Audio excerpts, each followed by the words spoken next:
Growing up, I was a very horny kid. I was also a very embarrassed kid. One time, when I was around 4, my mom was telling my little sister not to touch her crotch in public, and I said, "Oh, you just have to do it like this so nobody notices." And I went to a door frame and just kind of casually started humping it. I said, "I do it all the time." And my mom said, "Where do you do that?" And I said, "Like at school." And she just became mortified. And in turn, I became mortified. And that shame stayed with me for a very long time. I'm still pretty horny. I don't hump door frames as often. But I'm a lot less embarrassed, a lot less. And that's because I spent the last 6 years studying the source of my shame and studying shame itself and how it's used as a tool of oppression. Pussypedia started in a moment of shame. I was arguing with my ex-boyfriend because he was just sure that if I relaxed hard enough, I would squirt. And I was really ashamed that I just never could. And I told him, I just don't think my body does that. I don't think all women can squirt. And he said, yes, they can. I said, I don't think so. So I Googled it. What I found was a lot of girly mag articles about squirting that cited no science at all, instructions for men on how to make women squirt, and as a journalist, I wasn't really satisfied with the evidence. So I started reading some medical journal articles, and I found this article. I learned a lot of things in this article that shocked me. I didn't know that a vaginal orgasm is caused by stimulation of the clitoris through the urethra, that the urethra is highly innervated, connected to the clitoris, that it's a key organ in the pussy's pleasure response system. I didn't even really know where it was, where my bladder was. And I also learned this, that these body parts do not have scientific consensus around them. They still don't. And that made me really mad, because we've been to space.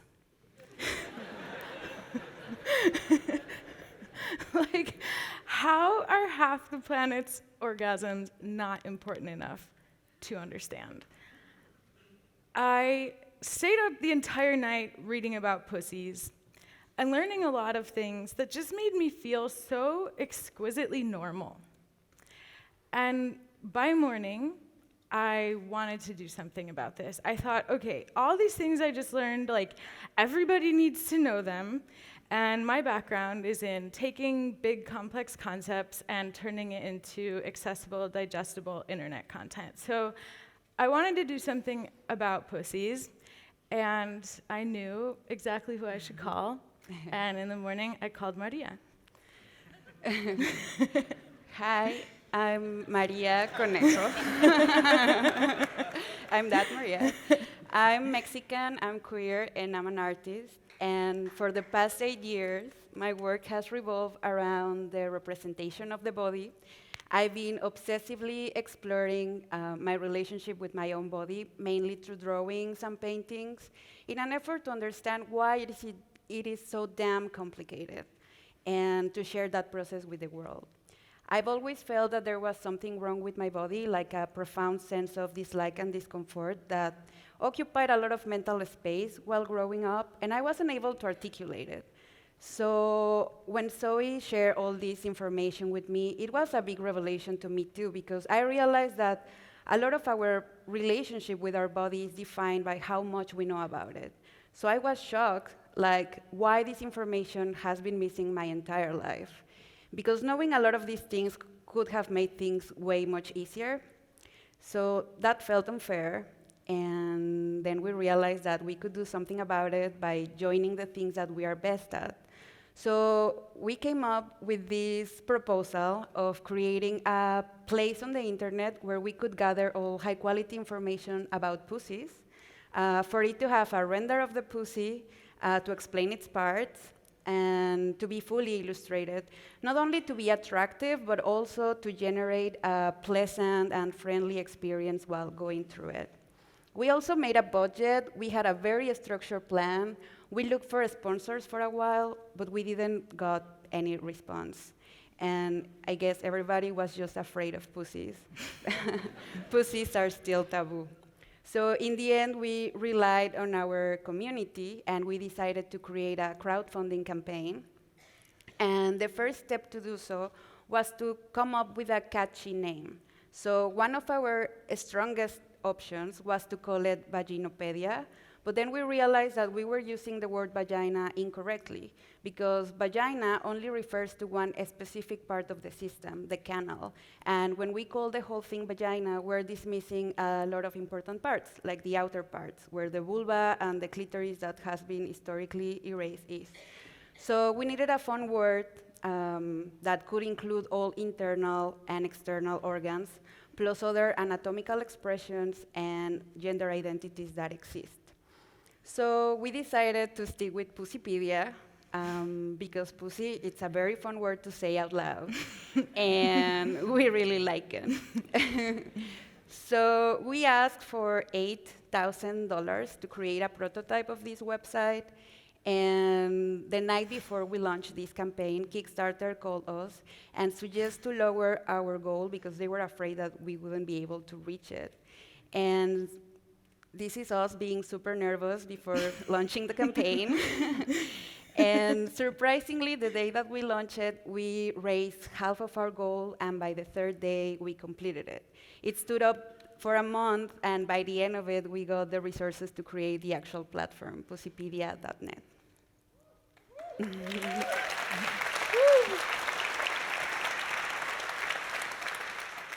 So this is pussypedia.net.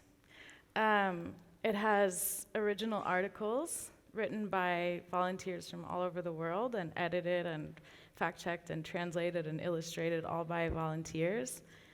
It has a 3D interactive model.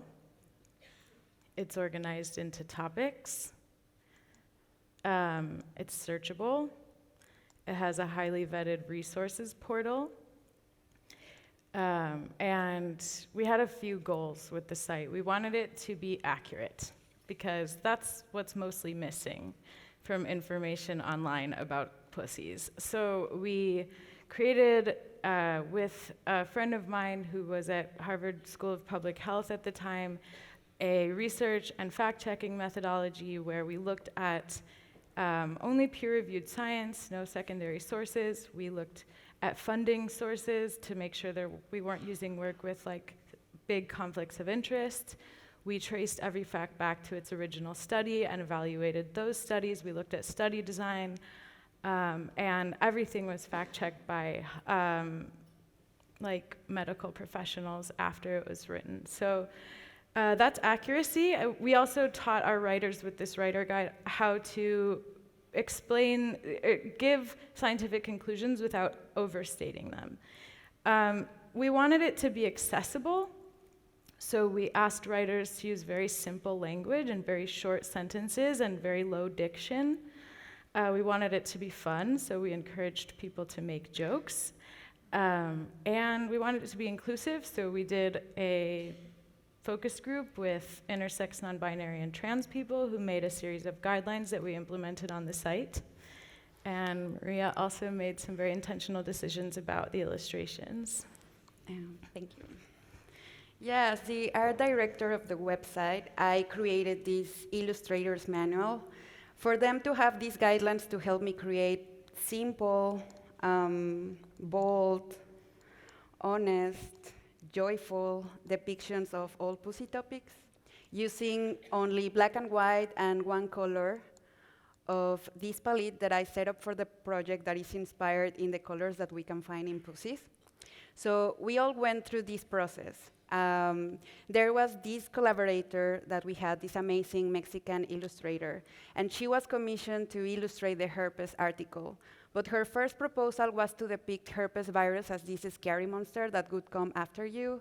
But the whole point of that article was precisely to destigmatize herpes virus and to show it as common as the virus it is. So let's be honest, everybody has herpes.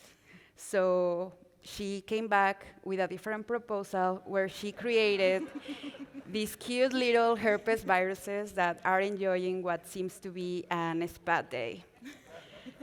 So we launched this platform, Pussypedia.net, on July of 2019, and since then we've got over 1 million visitors from literally all over the world.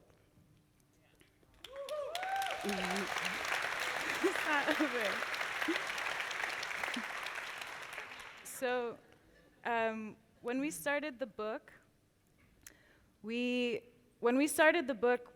took a few new directions. First of all, I wrote it, she illustrated it, so not working with volunteers anymore, and we wanted to go deeper. I wanted to write about what I found while I was doing all this research for the website and about the landscape of information, the landscape of lack of information. I wanted to try to help my readers become more informed consumers of information because I felt like understanding how little information there was also helped me understand my body, and it also replaced a lot of my shame with indignance, which felt like a more empowering emotion. So there's that, and I also wanted to talk about how much gender narratives have shaped the way that we produce knowledge, and also the way that we experience our bodies. So for example, don't be mad, like I have PMS, but like there's almost no evidence that it exists. Physical symptoms, yes. Emotional symptoms, no. And I think that, of course, we actually do experience it, but I think a huge reason is because of our narratives about the way women are that go back to the narrative of the hysterical woman. Another example about how it changes the way that we produce knowledge is that, like, the sperm and egg story, it's not that the fastest sperm gets to the egg and penetrates it. The egg actually has a lot of agency. The sperms need a lot of help. So, yeah, and the other thing is that I wanted to share anecdotes, personal stories, and I tried to weave these things together. I was very honest in the book because I think that when we're honest with each other, we can heal our shame. And yeah, Maria can tell you what she did with the illustrations. Yeah, so for me, illustrating this book was also an opportunity to revise the imaginary that has been developed throughout history about pussy-related topics. And looking at them all together, I realized that most of the images that we have grown with and most of the images that we interact with every day respond to this dominant narrative that is binary, that never depicts people experiencing pleasure, that respond to industry's interest, and that had set up unrealistic ideals of how bodies should look, and that perpetuates shame and guilt and limits the way we connect with ourselves and how we connect to others. So images have the power to shape our reality. So for me, it was very important to add more images to this new way of approaching these topics from a pleasure-oriented perspective, and to depict people enjoying their own bodies and owning their bodies. And also I put a lot of effort in creating the most updated diagrams of the pussy, because in my experience, I never got to see the complete anatomy of the clitoris, or how the clitoris, the vagina, and the rectum fit all together until I began creating this project 6 years ago, and I was already 28. When I was growing up, the only diagrams I got to see were of the internal organs of something that they called the reproductive system, as if it was its only function, and the clitoris was just eliminated. And shocking news, the clitoris and the penis are exactly the same thing. They have the same length, They have the same parts, but just rearranged in different positions. And we are just denied the fact that we have one. So it was very important for me to make representations of the whole system with the clitoris integrated, because the way people experience pleasure is connected to the clitoris' physical relationship to the urethra and the vagina. And we need to see that in order to understand how our pleasure works.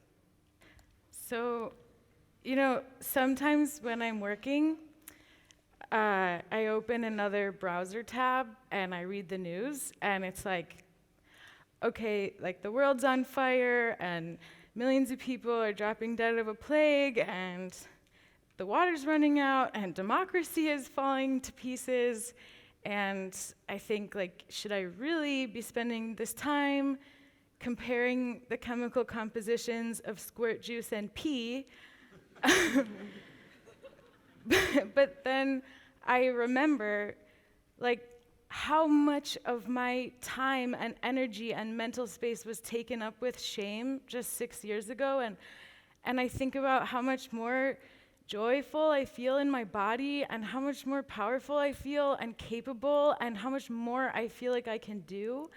And I think a lot of people in the world have pussies, so, if that many people are walking around with so much patriarchal bullshit taking up space in their brain and sucking up their joy, that if we can restore a little bit of that there will just be more pussy power for the revolution. What is pussy? What is pussy? What is pussy? What is pussy? What is pussy? What is pussy? What is pussy? Thank you. I'll put it in my pocket for a second. Wow, well, you touched... What happened? Thank you for this amazing presentation. I mean, I had prepared to talk about religion or language or systemic changes or Simone de Beauvoir saying you're not born a woman, you're created a woman, but you basically checked all the boxes. So I'm just going to ask a very straightforward question. Have you heard back? Is the community talking back to you at the moment? Is there a dialogue? Yeah. A lot of times it's at like parties or, people, like we've become this sort of safe space where people feel emboldened to talk about things, and it's not on the internet, it's not over email, it's like I've never had an orgasm, and and that like feels really special to be entrusted with that kind of those conversations, and also horrifying just at the number of people with pussies who have told me they've never had an orgasm, but and that's just the ones who actually say it. But yeah, it happens on an interpersonal level. I mean, we do get emails and we get messages on social and stuff, but the most meaningful parts of it for me have been those moments. Yeah, I can imagine. And I was also very much intrigued about your, both of you stating that shame as an instrument of a patriarchy. And I'm personally really infuriated also when I see men in power, for instance, making laws on pro-life or not. So I was wondering to what extent, how do you see this as a sort of next step for, you mentioned that, I mean, I'm overwhelmed by the amount of people you're reaching out to. How can this scale up? Everybody has to buy the book. Anna. Thank you for your wonderful talk. I had the privilege of meeting you yesterday during the dinner, and it was really nice talking to you then already about this beautiful project. And one of the things that I really liked was I asked you, in terms of scaling, I asked you, who is your early adopter? Like, who are the people that are picking up this book first? Who are the people that really are taking this book from your hands? And you said, and I really like that, you said, well, it's on my coffee table, and whenever a person with a penis comes into my house, sees the book, their reaction is usually most enthusiastic.